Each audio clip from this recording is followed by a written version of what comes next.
ఐటీలో ఎంట్రీ కావాలా? Trainee software engineer గా అజా కోడింగ్ ట్యూటర్ లో 2 వీక్స్ ట్రయల్ పీరియడ్ లో వెంటనే చేరండి. Hello English lovers, welcome to Pragya spoken English institute. Madam, Yes, sir. ఈ రోజు సెషన్ ఏంటంటే చాలా ఇంపార్టెంట్. ఇంగ్లీష్ కి ప్రాణం ఏంటంటే వర్బ్స్ అవును సార్. కదా. వర్బ్స్ లేకుండా మనం ఇంగ్లీష్ మాట్లాడలేం. ఓకేనా? మనకి ఎప్పుడు కూడా పాజెస్ ఎందుకు వస్తుందో తెలుసా? మన యొక్క స్పీచ్ లో కానీ మాట్లాడేటప్పుడు కూడా పాజెస్ ఎందుకు వస్తాయంటే మెయిన్ ఆ వర్బ్ తెలియక, ఆ వర్డ్ తెలియక, ఆ వర్బ్స్ వస్తే ఇంగ్లీష్ చాలా బాగుంటుంది. ఓకే, ఇప్పుడు ఆ సెషన్ ఏంటంటే నేను కొన్ని వర్బ్స్ అడుగుతాను. ఓకేనా? తెలుగులో అడుగుతాను, మీరు నాకు ఇంగ్లీష్ లో చెప్పి అదే విధంగా ఎగ్జాంపుల్ కూడా మీరు ఇస్తే మేము చాలా ధన్యులం. ఓకేనా? Okay sir, fine.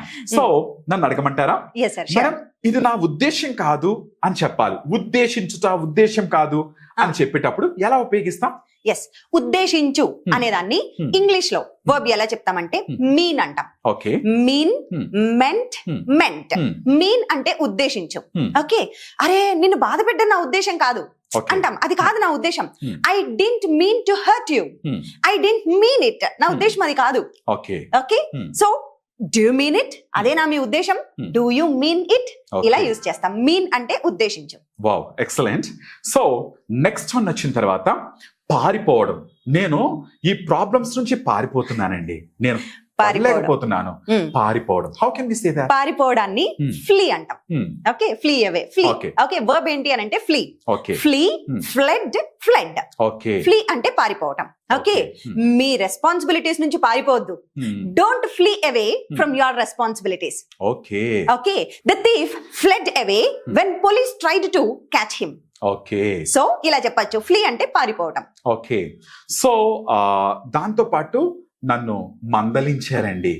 ఓకే, మందలించారు, లేకపోతే బుద్ధి చెప్పారు అని కూడా వస్తుంది కదా.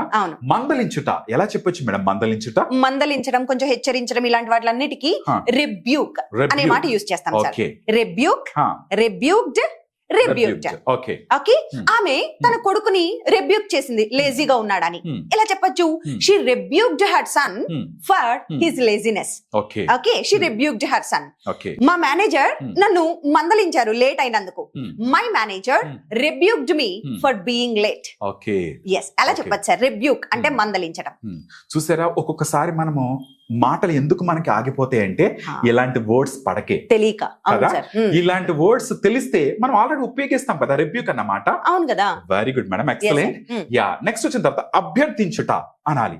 ఎలా చెప్పొచ్చు? మనవి చేసుకోవడం, అభ్యర్థించుకోవడం, ఇలాంటి సందర్భాల్లో ప్లీడ్ అనేది యూజ్ చేస్తాం. Okay, okay, plead, pleaded, pleaded. Okay, plead అంటే మనవి చేసుకోవడం, అభ్యర్థించడం. Okay, he pleaded but she didn't change her mind. అతను చాలా అభ్యర్థించాడు, చాలా బతిమలా చూశాడు, కానీ ఆమె మాత్రం తన మైండ్ చేంజ్ చేసుకోలేదు. He pleaded but she didn't change her mind. ఇంకొకటి ఏంటి అంటే కోర్టులో అభ్యర్థించడం, కోర్టులో ఎక్కువ యూజ్ చేస్తాం అన్నమాట. సో ఇలా వాదించడం, అభ్యర్థించడం అన్నప్పుడు the lawyer pleaded on behalf of his client. Okay, lawyer అతని క్లయింట్ తరపున ప్లీడ్ చేశాడు, అభ్యర్థన చేశాడు, అభ్యర్థించారు. అలాంటి సందర్భంలో యూజ్ చేస్తాం. Very good. నెక్స్ట్ వచ్చిన తర్వాత చాలా ఎక్కువగా ఉపయోగిస్తాం ఇది ఏంటంటే పోగొట్టుకొనుట. పోగొట్టుకోవడాన్ని ఏమంటాము అని అంటే లూజ్, లాస్ట్, లాస్ట్. కోల్పోవడం అనే మీనింగ్ కూడా చెప్పచ్చు సార్ దీనికి. కోల్పోవడం, పోగొట్టుకోవడం, ఇలాంటి వాటికి లూజ్, లాస్ట్, లాస్ట్ చెప్తాం. ఓకే, నా కాన్ఫిడెన్స్ మొత్తం పోయింది నా ఎబిలిటీస్ మీద. I lost my confidence in my abilities. నా ఎబిలిటీస్ మీద నాకు కొంచెం కూడా కాన్ఫిడెన్స్ లేకుండా అయిపోయింది. ఓకే, ఆమె ఇప్పుడు వెయిట్ ఎక్కువగా ఉంది, ఆమె వెయిట్ తగ్గించుకోవడానికి అంటే లూజ్ అవ్వడానికి ఇక్కడ కూడా యూజ్ చేస్తాం. Okay, so she decided to exercise more to lose her weight. ఆమె వెయిట్ తగ్గించుకోవడానికి, ఆమె ఎక్కువ ఎక్సర్సైజ్ చేయడానికి డిసైడ్ చేసుకుంది. ఎక్సలెంట్. ఓకే, కానీ నేను నిర్లక్ష్యం చేస్తున్నానండి నా వెయిట్ తగ్గించుకోవడానికి. నిర్లక్ష్యం చేయుట ఎలా చెప్పొచ్చు? అందరూ అంత కన్సిస్టెంట్ గా ఉండలేరు. ఎస్ సార్, నిర్లక్ష్యం చేయడాన్ని neglect, neglect, neglected, neglected. Okay, మీ స్టడీస్ ని నెగ్లెక్ట్ చేయద్దే, don't neglect your studies. Okay, మీ కెరీర్ ని నెగ్లెక్ట్ చేయకండి, don't neglect your career. Okay, I was a child, when I was a child, నేను చైల్డ్ గా ఉన్నప్పుడు I always neglected my career. నేను కెరీర్ ని పెద్దగా పట్టించుకోలేదు, నిర్లక్ష్యం చేశాను. సో ఇలా నిర్లక్ష్య పెట్టడాన్ని నెగ్లెక్ట్ అంటాం. ఎస్, బట్ నాకు ఎక్కువగా ఇది కోర్టులో వింటూ ఉంటాను. అంటే ముందుగానే ఊహించుట. ముందుగానే ఊహించడాన్ని ఏమంటాము అని అంటే యాంటిసిపేట్ అంటాం. యాంటిసిపేట్. ఈ రిజల్ట్ నేను ముందే ఊహించాలి, ఓకే మీరు ఇలా చేస్తారని ముందే ఊహించాలి, ఇట్లా ముందే ఊహించడాన్ని ఏమంటాము anticipate, anticipated, anticipated.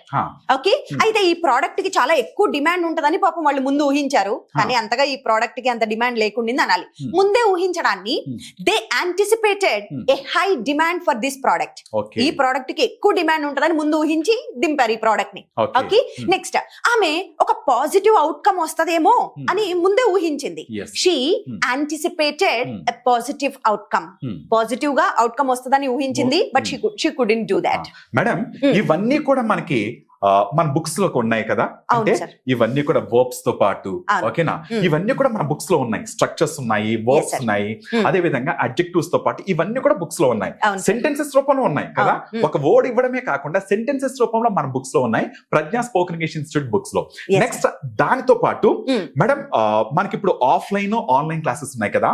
Offline class అయితే హైదరాబాద్ లో జరుగుతుంది, ఆన్లైన్ క్లాస్ అయితే Zoom online class. Zoom online class దూరంగా ఉన్న వాళ్ళు ఆన్లైన్ క్లాసెస్ జాయిన్ అవుతారు. అవును. నెక్స్ట్ ఇంకో విషయం, మనము 4 hours క్లాస్ అనుకుంటున్నాం కదా. ఎస్, అంటే యాక్చువల్ గా మార్నింగ్ నుంచి, అంటే ఓ సెషన్ మార్నింగ్ గానీ ఆఫ్టర్నూన్ గానీ 4 hours నేను ఉంటాను అన్నవాళ్ళు రావచ్చు కదా మేడం. లిమిటెడ్ సీట్స్ ఉన్నాయి, అంటే ఒక 2 hours మీ క్లాస్ జరిగితే 2 hours ప్రాక్టీస్ జరుగుతుంది. ఓకే, సో మేడం ఆ సెషన్ కూడా మనం స్టార్ట్ చేస్తాం. అది చూడండి సార్, ఎప్పుడైనా సరే భాష ఇలా వినడానికి we have multiple channels. YouTube లో ఛానల్స్ లేవా, ఎన్ని ప్లాట్ఫామ్స్ ఉన్నాయి.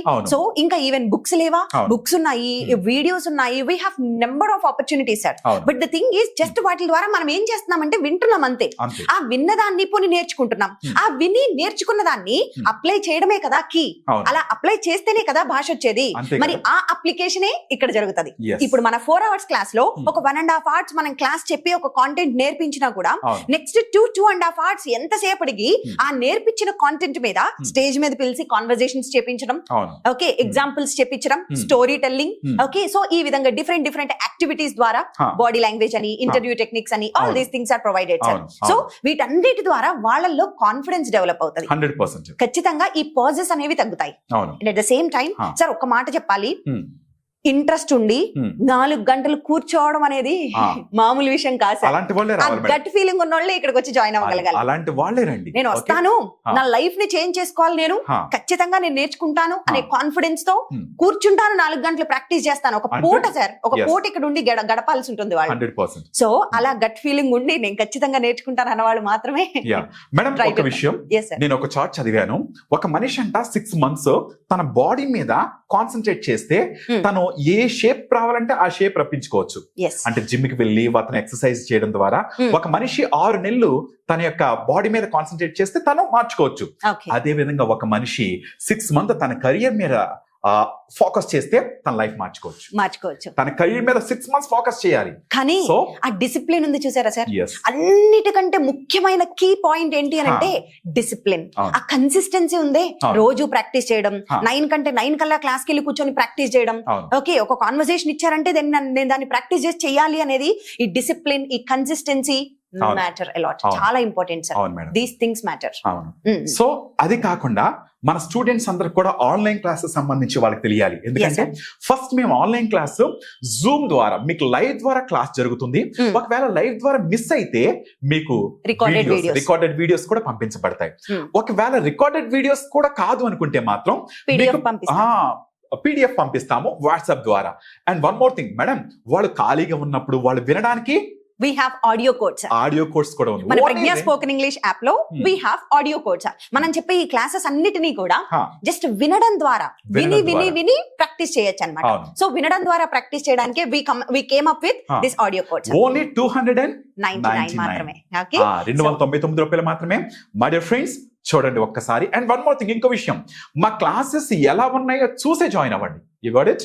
సో మీరు జాయిన్ అవ్వాలనుకుంటే మాత్రం ఇక్కడికి ఆఫ్లైన్ కి రండి, ఒక 2 days 3 days క్లాస్ వినండి, మీకు నచ్చితేనే జాయిన్ అవ్వండి. ఓకే, అదైనా ఆన్లైన్ క్లాస్ అయినా సరే మీకు అదే అవకాశం madam. Okay, yes madam, keep it aside, ఇదంతా పక్కన పెట్టేద్దాము. ఓకే, సో మీరు మాకు ఎలా సహకరిస్తారు?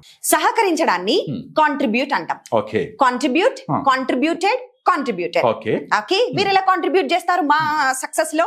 ఆ, మా ఇంగ్లీష్ లో మీ కాంట్రిబ్యూషన్ ఏంటి అంటాం. అవును. కాంట్రిబ్యూషన్ అంటే మీ సహకారం ఎలా ఉండబోతోంది అని. అవును how would you contribute? Contribute okay, how would you contribute, ఎలా కాంట్రిబ్యూట్ చేస్తారు? Okay. ఓకే, సో మీరు ఈ చారిటీ కోసం ఏమన్నా కొంత డబ్బు సహకరించాలనుకుంటున్నారా? Would you like to contribute some money for the charity? Okay. Charity కోసం కొంచెం కాంట్రిబ్యూట్ చేయాలనుకుంటున్నారా? ఓకే నేను నా టీమ్ కోసం, నా టీమ్ ఎఫర్ట్స్ కి నా ఎఫర్ట్స్ ని కాంట్రిబ్యూట్ చేశాను.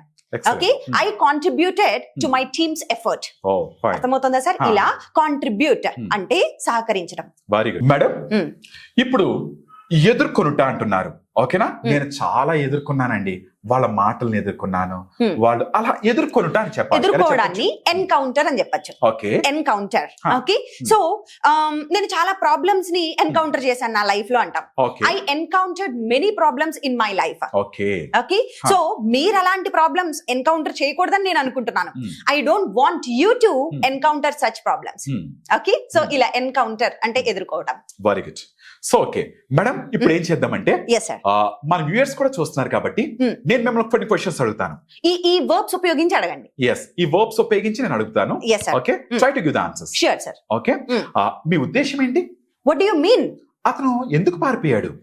Why did he flee? Why did he flee. మీరు ఇంతకు ముందు ఎవరికైనా సహకరించారా?